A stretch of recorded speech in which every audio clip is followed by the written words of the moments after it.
Welcome, Greek U Nation, to episode number 278 of the Fraternity Foodie Podcast. I'm your host, Mike Eilon, CEO of Greek University. I'm a speaker and a two-time author. Our second book is called From Letters to Leaders, Redefining New Member Education and Leveraging Belonging to Eliminate Hazing. So go and pick up that book today on Amazon. We call these episodes the Fraternity Foodie Podcast because there is nothing like great food to bring fraternity, sorority, and college students together. Fun fact, as many of you know, my kids are now getting ready to choose the college they want to go to. Before doing any of that, we had them take various assessments to understand what are their interests, what are their passions, and maybe some potential career choices. Spending that time with them on the front end can help you avoid some very costly mistakes later. So I would highly encourage doing that work as a high school student to help you make the right choice in the college and the major that you intend to pursue. Now, our next guest is Brad Minton, and Brad believes that our careers can be a lot like a road trip. They can be exciting adventures with amazing scenery. Conversely, they can also be long, frustrating treks with obstacles and construction. Regardless of the hills and valleys, his passion is to serve as your GPS for the ride. Now, the GPS doesn't decide where your destination lies. You do. The GPS simply helps you navigate the thrilling and sometimes uncertain roads ahead, and occasionally helps you find shortcuts, avoid construction, and discover new destinations you didn't even know about.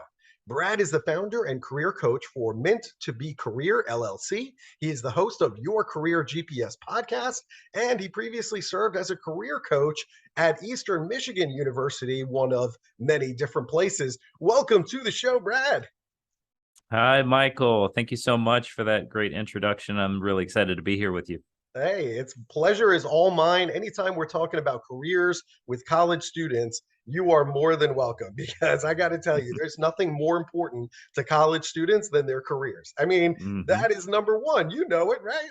Absolutely. Absolutely. So, all right. So let's talk a little bit about your background. I think this is always a fun question because you decided on Radford University for your collegiate experience. So what made Radford, of all places, the right choice for you?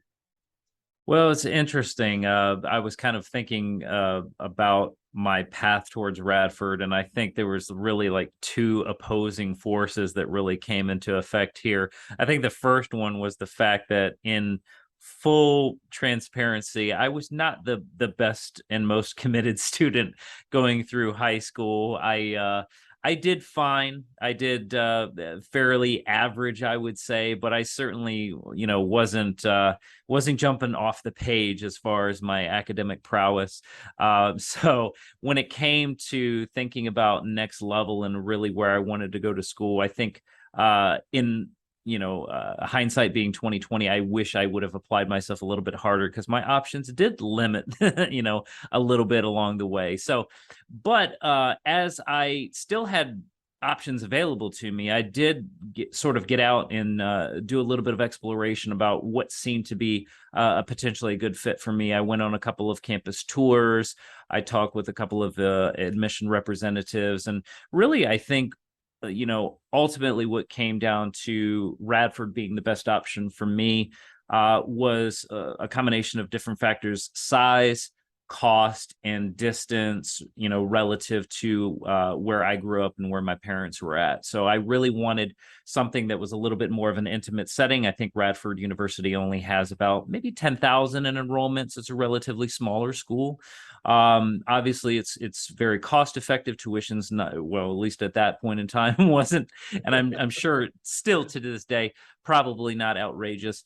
And then it was about 2 hours away from my hometown, so I could get there relatively quickly on a weekend when I needed to get back home. So I think all of those factors really played a role. Makes a lot of sense. And you and me both. Listen, my academics were not stellar out of high school either. Went to a state school in New York, University at Buffalo, had 30,000 students. So it's probably 3 times the size of Radford. Really, really big university. And, I got lost in a sea of people. I mean, it's hard to figure out, how do you integrate with Mm. 30,000 other students. And I remember my first semester was just miserable because I couldn't figure it out. Luckily, the fraternity was there, and within a group of 60, 70 men, I could figure that out. Like, I know Mm-hmm. how to do that, but 30,000 was just so overwhelming. And so I guess I'm really grateful for the fraternity experience for that reason. It kind of made things a little bit smaller to scale, and Mm-hmm. it helped me to figure out how do I integrate with the student body. And so that was really helpful. And speaking of fraternities, you joined Phi Sigma Kappa fraternity. So what made you want to join the men at Phi Sigma Kappa? Well, this is a really interesting story, actually, because when you look at the history of Radford University, Phi Sigma Kappa was actually Radford. Actually, kind of going back into the history books, was actually an all women's school that slowly became co-ed throughout the 70s, I believe, and then into the 80s. And interestingly, Phi Sigma Kappa was the first fraternity at Radford University once it decided to become co-ed. um, Over a span of maybe 15, 20 years, for whatever reason, I don't really recall it, but the fraternity just kind of disappeared. Maybe it was low enrollment, maybe it was a combination of different factors, but eventually it disappeared for a period of time. We had within my group of friends, we actually had a legacy from Phi Sigma Kappa. And just one day we were just kind of like, hanging around and just, it came up with the idea of like, I wonder if we could bring it back. I wonder if we could, bring, that fraternity back to campus because it wasn't represented, and the fraternities that were on campus really we didn't feel like we as a collective group really aligned with, some of their values and some of the things that they represented, and we wanted to kind of be in some way sort of the anti that. At least at Radford University. And so we really kind of set off on this mission to recolonize Phi Sigma Kappa and really get, the national charter involved. And it was a long, arduous process, and I'll spare you the the entire story. But it took a solid year and a half, 2 years, and basically about the time that I was graduating my senior year, we got everything fully up and running, and we were established, new charter on Radford University's campus, and it's still operating today, thriving, doing really, really well. I love that. That's a great story. And I would Yeah. encourage other students as well. I mean, if you believe that your fraternity isn't represented on your campus for whatever reason, I believe there's a home for everybody. And so if there's not an Yes. existing fraternity for you, go out and build your own. I mean, that's exactly what Brad did. And there's nothing wrong with that. And I'll take it a step further. Every founding father that I've ever met has just been incredibly successful over their lifetime. There's something about, building your own policies and procedures, building your own constitution and bylaws, all of those Hmm. things. You do all of that work and you build something from scratch. There's something unique about that experience that's going to help you in the future. And clearly for you, meant to be career, that's something that you started and probably was very familiar doing that from scratch because you're like, hey, listen, I helped to build Phi Sigma Kappa at Radford. I kind of know what this is like. Hmm. And you feel comfortable in that bootstrap environment. Hmm. And so, I think everything happens for a reason, and I'm certainly glad that you had that great experience. And what's interesting about you is you actually started your career as a mental health therapist. So, what Yes. made you pursue that line of work? Yeah. So, I think when it really boils down to is I think, any person who is a helper, any person that sort of defines themselves as a helper sort of has that just embedded into their fabric. They just kind of know that that's who they are. And it really is representative in so many of the things that they do, not just career, but, you're the person that would, stay an extra hour to help a kid who's coming to you for advice, or you're the person that would, help somebody go pick up their car, if they were in an accident or whatever the case is. You're just kind of like that person, and you kind of embrace that role. And so I kind of already knew that that was sort of just kind of embedded into who I am. But I think what really forced that, or really served as the catalyst to actually pursue mental health, was some of the challenges that I had in adolescence, and namely the divorce of my parents. When I was 14, my parents divorced, and it was really one of those life-altering kind of events in the scope of my life, and it really changed my perspective. And during that time, counseling was really one of those things that helped keep us together. Yeah, I personally found a considerable amount of benefit from it. I know that my mother did. And so it was really, really impactful in that way. And I really thought about, gosh, if I could do anything that kind of suits to my style, I just love listening. I just love hearing people's stories. And so that's really kind of what sucked me into that line of work, and pursue that in terms of a psychology degree, and then ultimately, getting my counseling degree and then my license. Yeah, that's a great story. And you know what? I mean, my parents got divorced while I was away at college, and I have two younger sisters. So they were at home dealing with the brunt of Mm, it while I was away in Buffalo, New York, 8 hours away, like not even mm, really knowing what's going on there. And I wish I would have gone for counseling. I wish my two younger sisters would have gone for counseling, because I think it would have been so helpful for them. I didn't really discover counseling until I was an adult. And I feel yeah. like it would have been so great to have that as, something in the toolkit, some, resource to go and talk about all of these things, and really, move past it in a healthy way. But I didn't discover it. Nobody had pushed it. So I'm glad that you had that experience when you were a kid, and continued Mhm. that on for other people that you were able to help. I think that's fantastic. And eventually you transitioned into being a career counselor at Schoolcraft College, Walsh College, and then, of course, at Eastern Michigan. And now you've clearly found your passion. So I'm wondering, what makes your work as a career counselor so exciting for you today? I think it's just one of these things that, as in the work that I do, helping to work with youth, particularly Gen Z. That's who I'm really passionate about. People who are just venturing into their careers. I just love the ability to be able to just tap into somebody's unique potential, and I think that everyone has something special. It's more or less the process of discovery that gets to that point. And and mental health, was one of those areas that I got to do a little bit of that. But once I got a taste of it, then that's what really, really sucked me in.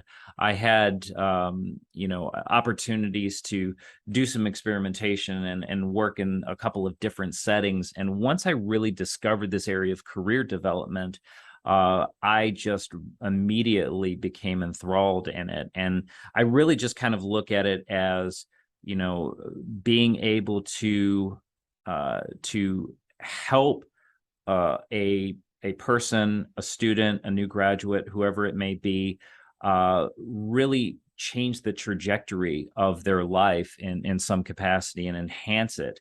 And I see that every young person is kind of like a shooting star in the sense that they have you know boundless limitations, beyond their awareness.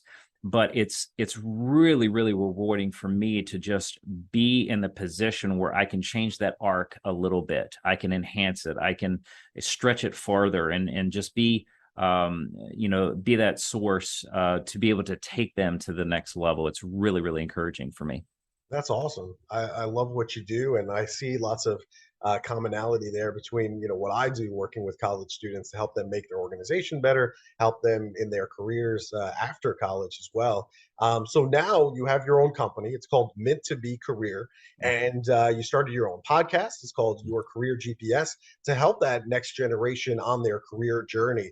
So talk to our audience a little bit about some of the challenges in running your own business. Hmm. Yeah, I mean, I think right now I'm in a position where my business is my side hustle, and I do have a full-time job where I get to work with students, and but it's in a little bit more of a structured format. I have certain people that I answer to, and certain things that I do. I get a lot of creative liberty with it, but it's really provides a lot for me in terms of being able to tap into the population that I like to work with and help them in their post-secondary ventures, whatever that happens to be, but and provide that stability.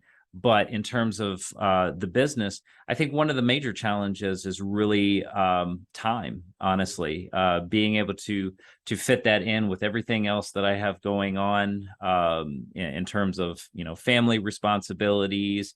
I train in martial arts, so fitting that in, trying to keep a healthy lifestyle. So yeah, it's just a balancing act, and being able to find the time and really designate the priorities for any given week. So it could be done. It's sometimes it's just a matter of fitting a complex puzzle together. Yeah, time absolutely is the biggest issue. It's also for me. I mean, Hmm. trying to balance a company that has 18 speakers, and make sure that that's running at all times, plus the family life, plus working out at the gym, plus. It's just things start piling up, and it just so happens that I'm trying to help my kids figure out what college they want to go to now. So it's Yeah. like, it's a full-time job. I mean, Yeah. traveling the country and doing that, is not easy. But yeah, it's a complex puzzle, and you try to make it work the best you can. Right. Exactly. So what to do? So let's assume you're working with a new student and Hmm. they are looking for career clarity. What Hmm. tools do you use to identify what their strengths, passions, motivations, and values are? Yeah, yeah. It kind of depends on the setting that I'm working with, and who I'm working with, and where they're at in time and space. So I always like to say I have a very individualized approach, and I never want to be cookie cutter. I never want to come in with the same exact tactics, the same exact strategies, the same exact conversations with every person, because some people are just, they're more self-aware. They're farther along in the process than maybe they give themselves credit for, and maybe there's just one element that they might be missing. But in terms of just kind of like the whole scope, if I'm working with a new client, one of the things that I like to do in the very beginning is I have a little questionnaire that I start out with, and the questionnaire is very deep in terms of the questions that it asks, and they're very atypical kind of questions that you would think for career development, and it's really more to understand what that person's unique fiber is. What do they truly value? What are the things that makes them unique? How do they see the world? And those types of things. So I might ask a question like, can you tell me about the time that you were last in a state of flow? What was happening? What were you doing? If you could solve any major problem in the world, what would that be? When was the last time that you over delivered on a project? So I'm really kind of getting clues through that questionnaire that's leading me into what are their values. So that's an important thing that I like to spend a lot of time on, because values are ultimately going to be the thing that will lead to fulfillment. If you're aligned with what you deem important, and that could be so different for so many people. Some people value creativity amongst everything else. I'm kind of one of those people that I would rather be in a position where I can thrive creatively than making $1 million a year. But if for another person, that high level income could be the end all be all. For another person, it might be independence. So it could be any number of different things, but really kind of getting to the core of what it is that they value in terms of their personal or their personal values and their work values. And then the other things that can really help me in terms of a questionnaire is really understanding how they view themselves. What do they see as their capabilities or limitations? And that leads a lot into really kind of understanding at the heart of what those internal obstacles could be.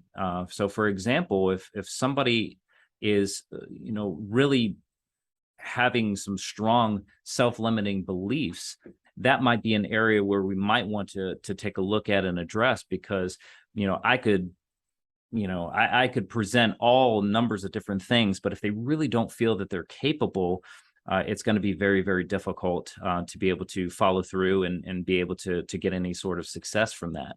So, but other things that I like to do in terms of career clarity work is I love assessments. I'm a big fan of assessments, not as the holy grail or the end all be all, because they always need to provide a deeper level of understanding.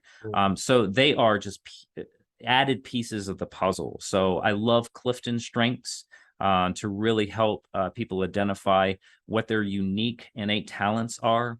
I love personality assessments like the High Five or the Myers-Briggs type indicator, anything that really provide that deeper level of self-awareness in terms of how they act, how they see things, how they make decisions. Those things are vitally important. And then I'm a big fan of one of my all-time favorites right now is this relatively newer assessment. Not a lot of people know about it, but it's called the Spark Path Challenge Mindset. And what this is particularly great for are individuals, students who are really searching for their place in the world, who really want to know where they can apply their talents. And so maybe they already have a certain degree of self-awareness. Maybe they already kind of know a little bit about their personality, their strengths, and their interests, but they really don't have an idea of where to apply it. And the challenge mindset is a really, really great innovation. It's a card sort activity by a company called Spark Path. And it allows them to be able to see what kind of challenges exist in the world that they would like to work on, and how to then connect with the companies and individuals that are currently doing that type of work. So it's really, really exciting. I think it's just exactly what we need in the 21st century. Yeah, I haven't heard of the Spark Path solution. That's a really good one. I'm gonna have to look into it. The others, yeah, very familiar with. My kids went through those assessments, but you're Yeah. right. You need somebody to really interpret that. It's not good enough to just look at it on a piece of paper. You have to really, need somebody who's a professional to kind of help you see what it's trying to tell you, and that's very, very helpful. So I'm glad that we line up that way. And you know what? Values congruence is super important to Gen Z. I mean, Gen Z wants to Yeah. partner with their employers to change the world and make it a better place. Mhm. And so, values congruence. I mean, I love that you spend a lot of time there, because I Yeah. think that really either is going to stick Gen Z to that company and make them stay there for a long time, or the opposite is true. If the values congruence isn't there, they're out of there because they just say, you know what, I can't make the world a better place here. They're not interested in doing that. They might say it on the website, but truth be told, like, they're not doing it. And so that is very clear to Gen Z. And Mm-hmm. so I love, that you spend the time doing that values congruence, and those assessments all sound great. Now, you do lots of work with student resumes as well. So what are Mm-hmm. some of the biggest mistakes that you're seeing when you review a resume? Yeah. So I think there's a couple that come to mind here. I think probably the biggest one that tends to trip people up sometimes is just, and this might sound like overly simplistic, but you'd be amazed how many times I see it, is individuals using the same resume to apply to different jobs, not targeting the resume for each individual job. I mean, it's like, that sounds like common sense, like you should do that, but it happens so much. People will take that same cookie cutter resume and apply it to 20, 30, 40 different jobs, and then they're wondering why they never get a call back. It's because you're not speaking their language. You have to make sure that your message really resonates with what they need. And you can do that.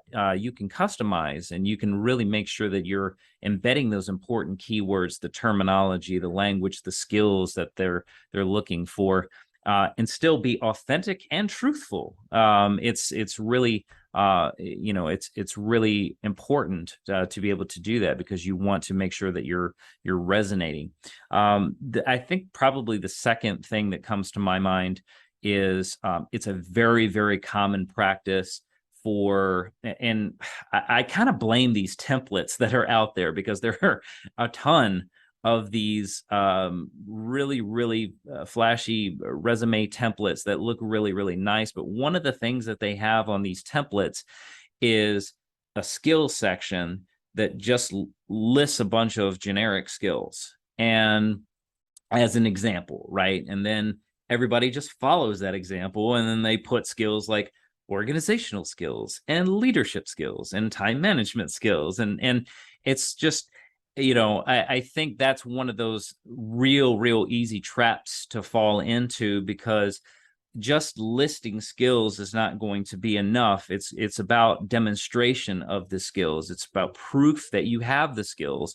And so and when you're listing really those expected skills, I mean, when you think about leadership or time management or appreciation of diversity or all of these different types of things, employers expect you to have those anyway. It's more or less just how are you applying the skills and what specific methods are you using to demonstrate results. And I think that would be the third thing, is that too many resumes, particularly for students and new graduates, don't have enough results and impact.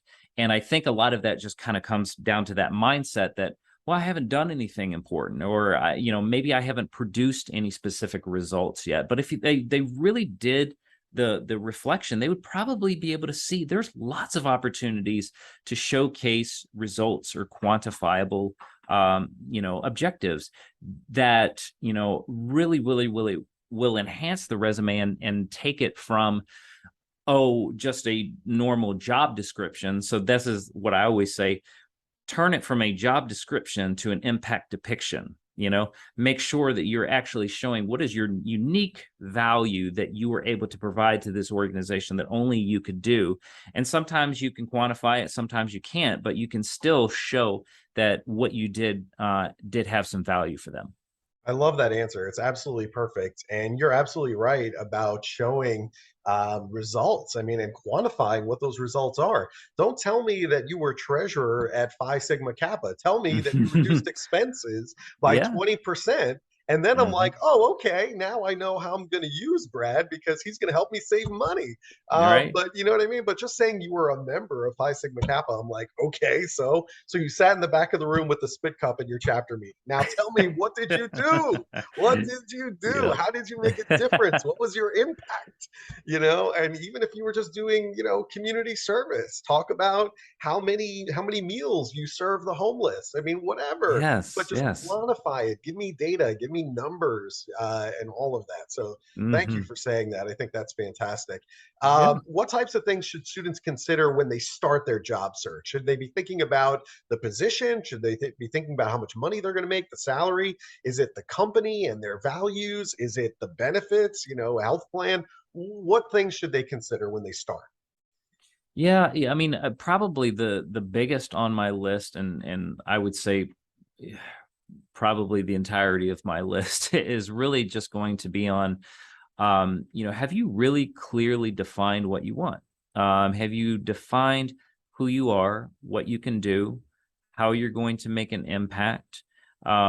Because if you are activating a job search, just the process of activating a job search in today's day and time is so important now to differentiate, particularly as a college student, because you know your entire class has the same degree that you do.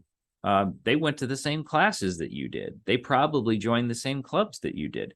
But how you really define yourself, how you differentiate yourself from the person on your right or your left, really will allow you to get a little bit further into the process, particularly if you can really captivate a potential employer with how you're different, to really hone in on what makes you unique and valuable, no matter what that happens to be, as long as it's relevant.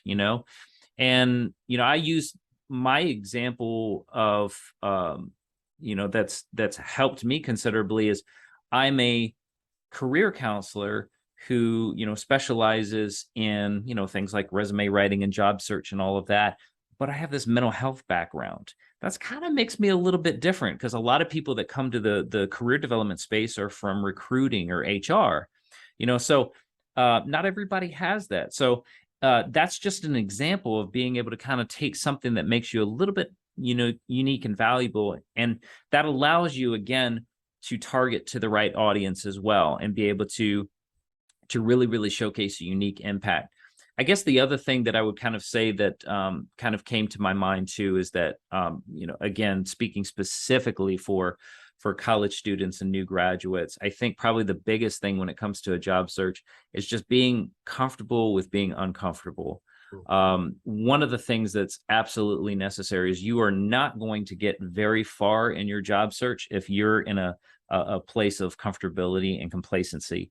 If you are, just sitting on your couch, clicking apply, and sending resumes, it's probably not going to carry you very far. In fact, the statistics show it, you're going to get very dismal results that way. It's more important that you build relationships than anything else. So stretching your boundaries, really, really exceeding your comfort zones a little bit, meeting new people, having conversations. If you apply more time and energy into relationship building, it's just like any sort of investment that compounds over time. And then that person is connecting you to another person who's now saying, oh, I need somebody for, what you have that nobody else does. And so opportunities will come in that way more often than just finding a job posting online. Yep. Relationships are everything. So I appreciate that perspective. It's right on. One other question that I had for you is, how do you negotiate the salary that you're worth if they make you a low ball offer? Yeah, that's a really, really great question. I always tell people, a story about this when I won't mention the school, but I will say at some point in the past that happened to me, where I was making a move and I had gotten an initial offer that was far below what I had expected or anticipated. And but one of the things that I think is really, really important for young people to know is that just to expect that, because that is probably going to happen more often than not. In fact, it might be insultingly low. And but it is more important that you know what value that you bring by really doing the research and really understanding for your education level, your experience level, where you're at in terms of geographic location. What is a suitable entry level salary range that it is very reasonable for this type of position that you're seeking. And so whenever you kind of come in with that knowledge and that research, that primes you for a perfect position to counter, because then you can say, based on, the information that I dug on, salary.com or Glassdoor, and all of these different sources, as well as, any additional that you've done, I think a really, really good range would be X to Y. And then you have, something substantial to be able to stand on. Then, in addition, you can also make it clear what unique value that you do bring to this role that's maybe in that preferred qualifications section that maybe wasn't just the standard. So going back to that example of me having the LPC, the mental health background, and a position that doesn't necessarily need it, but it's a great thing to have. So those are some ways to be able to really, really take that and to be able to kind of use that as a position of strength, and then kind of go back with a different number. That's fantastic advice. Really, really good stuff here. I hope that our audience will go back and listen to this interview, because it's outstanding and you just drop some knowledge bombs all over the place, which is absolutely great on the podcast. Now, we do love good food here at the Fraternity Foodie Podcast. So the next time I'm in Detroit, where should I be going for a great meal?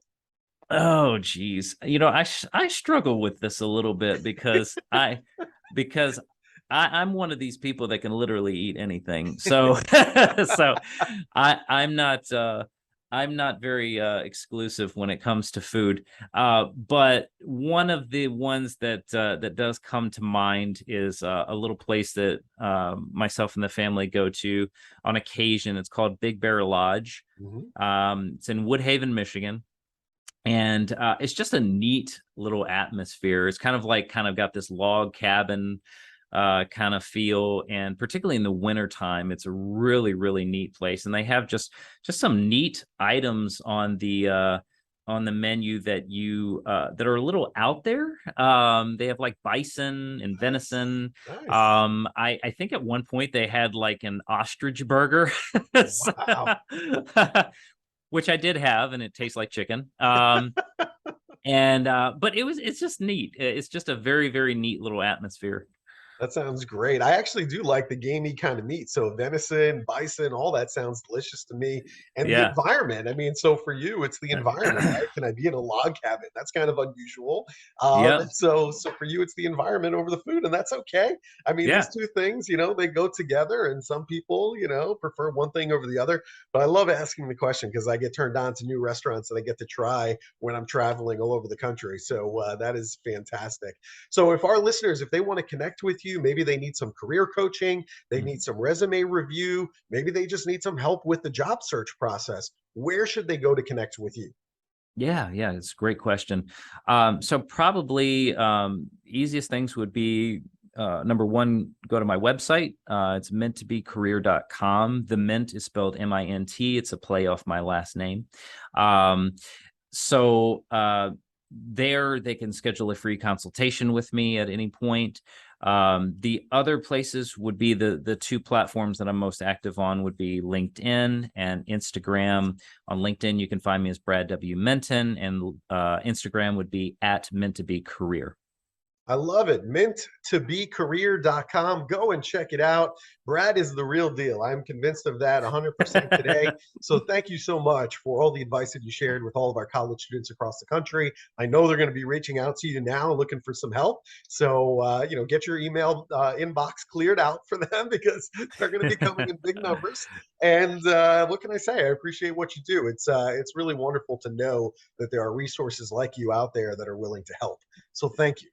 Oh, thank you, Michael. This was absolute honor for me, and I was so excited with the invitation and opportunity to get back to, the people that I care about. So it's great. That's fantastic. All right, to our listening audience, if you enjoyed this talk with Brad, make sure that you like it on social media. Make sure you share it with other college students, other fraternity and sorority members that might be looking for some coaching help in terms of their career and making some decisions. And we look forward to seeing you on another episode of the Fraternity Foodie Podcast. Thanks so much for joining us, and we are going to see you next time.